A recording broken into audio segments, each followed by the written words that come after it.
1928, the communists declared that the racial differences among our people constituted the weakest and most vulnerable point in our social fabric.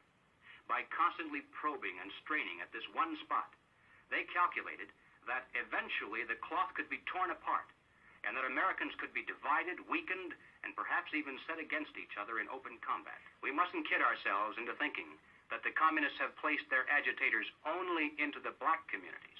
They're working both sides of the street. They want hatred, violence, and bloodshed between the races, and they don't care how they get it or whom they use, even children if necessary. That the communist blueprint calls also for white retaliation and violence in the black communities. It's a very important objective for the Communist Party. So far, they've only been able to involve a small percentage of our Negro people in this war of national liberation. The great majority want no part of it in any form.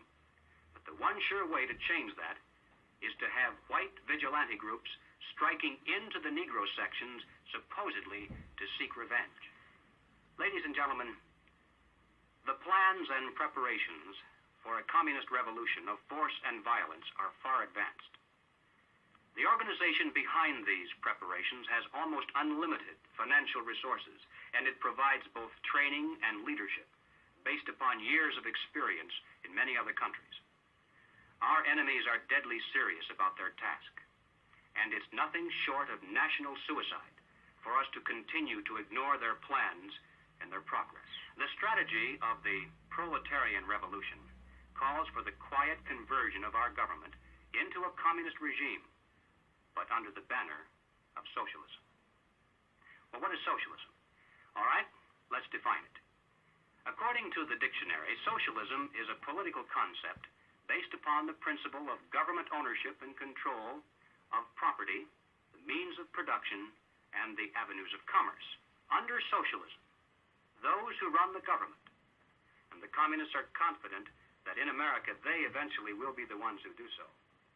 Those who run the government will know who is to get something and who has to wait, and that represents control over human beings.